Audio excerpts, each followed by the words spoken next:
Bonjour et bonjour. Dans le cadre de la manifestation Patrimoine écrit en Bourgogne et Franche-Comté, nous vous invitons à découvrir les portraits de nos illustres iconais. Elle se déroulera à la bibliothèque Jacques Lacarrière du 3 juillet au 18 septembre 2021. Bonne vidéo! Les élèves d'Apoigny au lycée Jacques Amiot d'Auxerre étaient soit demi-pensionnaires, soit pensionnaires. J'ai choisi pensionnaire, ce qui était aussi l'avis de mes parents, parce qu'il y avait un petit match de foot avec une balle en caoutchouc qui ne cassait pas les vitres, donc des matchs de foot autorisés, dans les cours de Jacques Amiot. Les petits, c'est-à-dire la 4e, 3e, seconde, allaient dans la cour qui est en pente, ce qui n'est pas très confortable pour faire des matchs, et les plus grands, seconde, première, terminale, sur le plateau, au milieu des classes. Bon, et donc, nous jouions au football de midi et demi en sortant de table à 13h30 en allant en études, et de 4 à 5. Tout le temps, par tous les temps, avec la neige, avec le gel. Et il y a eu dans les années où je fréquentais le lycée, c'est-à-dire les années 50 à 60, des hivers très rigoureux. Parallèlement, le jeudi était consacré à la promenade. Il fallait bien faire quelque chose de ces élèves quand il n'y avait pas cours. Et la promenade, c'était en rempart d'eux avec un pion en direction des collines de tous les côtés d'Auxerre. Marcher pendant 2 heures avec une pause d'un quart d'heure au milieu, rien de réjouissant là-dedans. D'autant plus qu'à ce moment-là, il y avait séparation totale des garçons et des filles à un âge où on commence à s'apercevoir que c'est important.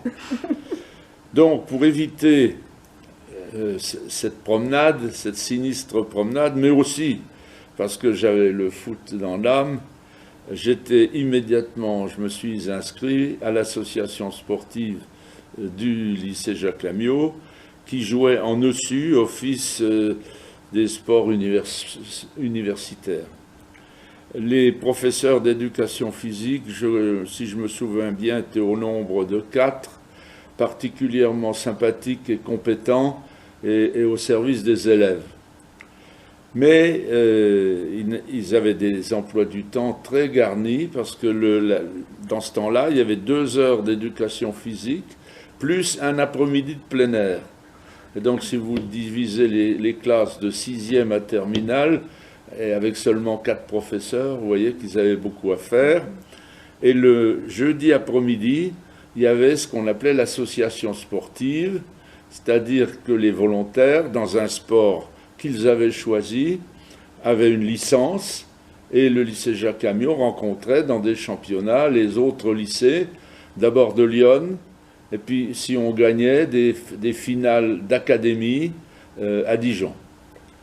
Alors, moi évidemment, je me suis inscrit tout de suite au football, et le football, c'était M. Roca qui s'en occupait, et il avait fort à faire. Déjà, avec les catégories d'âge, il y avait une équipe minime, c'est-à-dire 13-14 ans, 14 ans, 15 ans, 16 ans, et les juniors, 17 ans, 18 ans, là, les années du bac. Ça faisait 3 équipes à manager pour un seul homme. Alors très rapidement, il s'est aperçu que je savais beaucoup de choses dans le football, et il m'a confié l'équipe la plus petite, c'est-à-dire la mienne, celle dans laquelle je jouais, celle des 14 ans, 14-15 ans, et minime, ça s'appelait.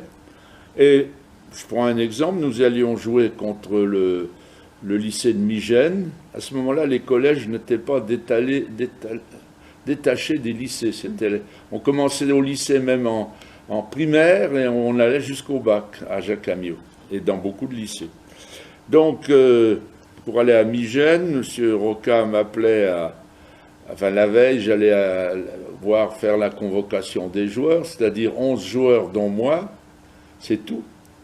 Il me donnait les licences, parce qu'on avait des licences avec des photos pour ne pas tricher sur les âges, un petit paquet de billets d'autorail, la Micheline, pour aller d'Auxerre à La Roche et retour, Et nous partions les pensionnaires, il y avait une majorité de pensionnaires dans l'équipe, parce qu'évidemment les externes qui étaient libres venaient directement à la gare. Et nous descendions par la passerelle à la gare, prendre cette fameuse Micheline qui nous descendait à la gare de La Roche-Migène, qui est très proche du terrain de foot. Il me donnait aussi un paquet de 11 maillots, 10 maillots de joueurs plus un gardien de but. Et je partais avec mes maillots sous le bras, mes licences dans la poche et mes tickets de train. Et mes camarades, mes 10 camarades, et nous étions dans la Micheline. Après le match, on était crottés, car il n'y avait pas de douche dans ce temps-là dans les stades. Et nous étions pleins de boue, la majorité du temps, tout l'automne, l'hiver. Eh bien, ça fait rien, la boue séchait sur nos genoux. On était en culotte courte, pour la plupart d'ailleurs encore en quatrième. Et pour ne pas rentrer trop tôt au lycée, on prenait le dernier autorail pour éviter l'étude de 5 à 7. Et quand on arrivait au lycée, en attendant, on allait à l'Escale, un bistrot où il y avait un peu des jeux, il y avait une espèce d'ours qu'on pouvait viser, là, et puis d'autres, des baby-foot. Et puis nous prenions la dernière autorail pour Auxerre et nous remontions en groupe, pas en rang mais en groupe, à Jacques Amiot, qui, si l'heure du repas, c'était 19h, était dépassée, nous avait réservé quelques victoires pour qu'on n'aille pas se coucher, le ventre vide. Voilà mon activité, ma première activité d'entraîneur au lycée Jacques Amiot. Alors on a été champion. En minime, il n'y avait pas de finale régionale, de finale de l'académie, mais après, en cadet, en junior, il y avait des finales de l'académie, et nous avons chaque année été champions. Nous avons toujours gagné. Alors là, les proviseurs, divers proviseurs que nous avons eus, nous fêtaient un petit peu, nous recevaient dans son bureau avec les profs de gym et un petit discours, on était flattés. Alors, il y avait même une photo qui, pour ce qui me concerne, est restée très longtemps dans le bureau du proviseur de notre équipe minime. Nous vous retrouvons prochainement pour une nouvelle vidéo. À bientôt!